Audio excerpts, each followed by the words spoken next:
গ্রামে মিষ্টি নামের একটা ছোট্ট মেয়ে তার বাবা মায়ের সাথে থাকতো। মা, মা!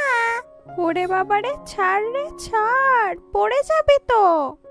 তারা দরিদ্র হলেও খুব সৎ ও দয়ালু ছিল। নাও গো পুরুত দাদু, এগুলো দিয়ে ওদের খিচুড়ি খাওয়ার ব্যবস্থা করো। তুই কোন ধাতু দিয়ে গড়া রে মা? তোদের এত অভাবের মধ্যে কাটলেও অন্যের উপকার করতে তুই কখনো পিছু পা হোস না। না পুরুত দাদু, ওরাও তো কিছু খায়নি বলো। সত্যি তুই যেন একেবারে মা অন্নপূর্ণা। ধুর, তুমি কি বলছো? আমি তো মিষ্টি। নাও, এবার এগুলো নাও। যা, এবার বাড়ি যা, তোর বাবা আবার চিন্তা করবে। ঠিক আছে, চলি গো পুরুত দাদু।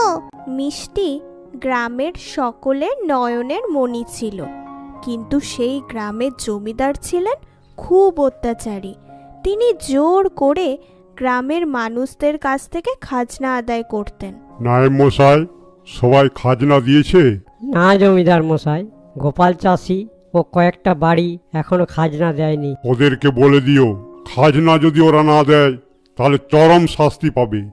ওদিকে গোপাল চাষি খুব চিন্তায় পড়ে গেল। হ্যাঁ গো, কি হয়েছে?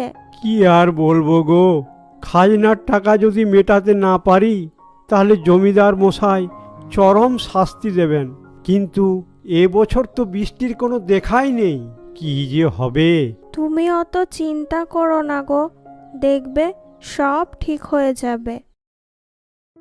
আরে কি সুন্দর ধান গাছটা হয়েছে, কিন্তু মাটিটা ভিজে আছে কেন?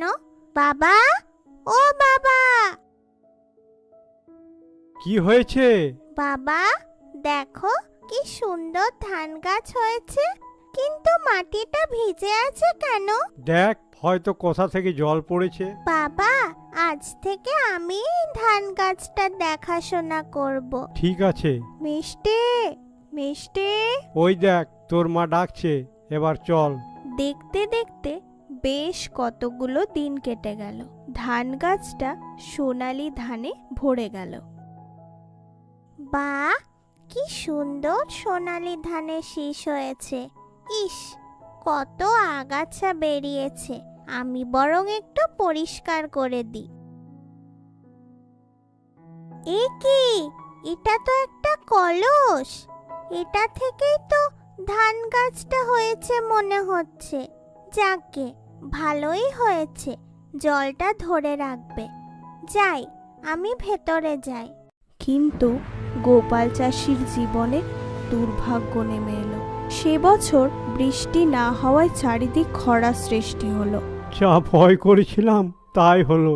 এবার জমিদার মশাইয়ের খাজনা মেটাবো কি করে? এবার তো আমাকে শাস্তি পেতেই হবে। না গো, তুমি কেঁদো না, কিচ্ছু হবে না। মিষ্টি আড়াল থেকে সব দেখতে পেল, তার চোখেও জল চলে এলো। হে ঈশ্বর, তুমি আমাদের রক্ষা করো। আমরা তো কোনোদিনও কারোর ক্ষতি করিনি, তাও আমার বাবাকে শাস্তি পেতে হবে। আমরা খাজনা মেটাবো কি করে ঈশ্বর? মিষ্টি যখন খুব কাঁদছিল, তখন তার সামনে সেই ধান গাছটা কথা বলল। মিষ্টি, মিষ্টি!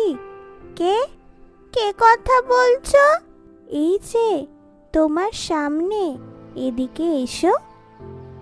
এ কি, একটা ধান গাছ কথা বলছে? ধান গাছ আবার কথা বলে নাকি? তোমার কি হয়েছে? তুমি কাঁদছো কেন? জানো, বৃষ্টি হয়নি, ফসলও হয়নি, আমাদের খাজনা দিতে হবে। কি করে দেব বলো? ও, এই ব্যাপার। ঠিক আছে, এই ধান গাছের শীষটা থেকে ধানগুলো তুমি বিক্রি করে আসো। তাতে যে টাকা পাবে তাতে খাজনা মেটানো হয়ে যাবে। কিন্তু এই অল্প ধান দিয়ে কি করে খাজনার টাকা মিটবে? তুমি বিক্রি করে দেখোই না। ঠিক আছে। মিষ্টি তার বাবার কাছে সেই ধানগুলো নিয়ে গেল। বাবা, এই ধানগুলো বিক্রি করে আসি, চলো, কিছু টাকা পাবো। একই রে মা, এই অল্প ধানে কি করে টাকা পাবো? একবার বিক্রি করে দেখোই না। কই দেখি। এ কি, ধানগুলো এত ভারী কেন মনে হচ্ছে? সোনার মতো লাগছে।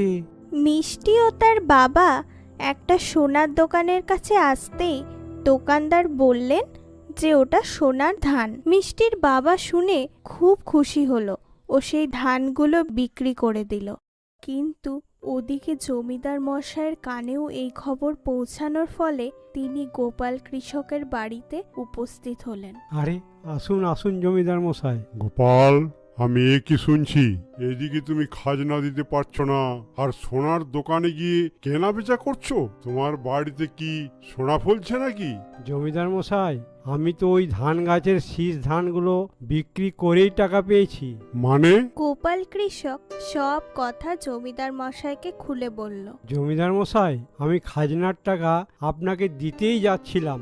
দাঁড়াও, আমি নিজে সেই ধান গাছ দেখতে চাই। কোথায় সেই ধান গাছ? ওই দেখুন।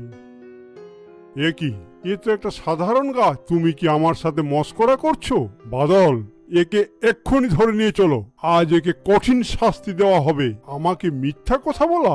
লাঠিয়ালরা যেই গোপাল কৃষককে ধরতে গেল অমনি সেই ধান গাছটার থেকে একটা আওয়াজ বেরোলো, দাঁড়াও, ওর কোনো দোষ নেই, আমি এতদিন ওদের সাহায্য করেছি। আপনি কে? আমি মেঘরানী, বহু দূর মেঘরাজ্যে আমি থাকি। ওরা খুব সৎ, তাই আমি ওদের সমস্যা দূর করেছি। কিন্তু মেঘরানী, তুমি এখানে কি করে এলে? একদিন আমি ভ্রমণে গিয়েছিলাম, কিন্তু ফিরে আসতেই মহারাজ খুব ক্রুদ্ধতায় আমাকে বিনা দোষে অপমান করেন। তাই আমি অভিমান করে এখানেই এই কলসের মধ্যে ঢুকে পড়ি। তখন থেকে আমি এখানেই ছিলাম।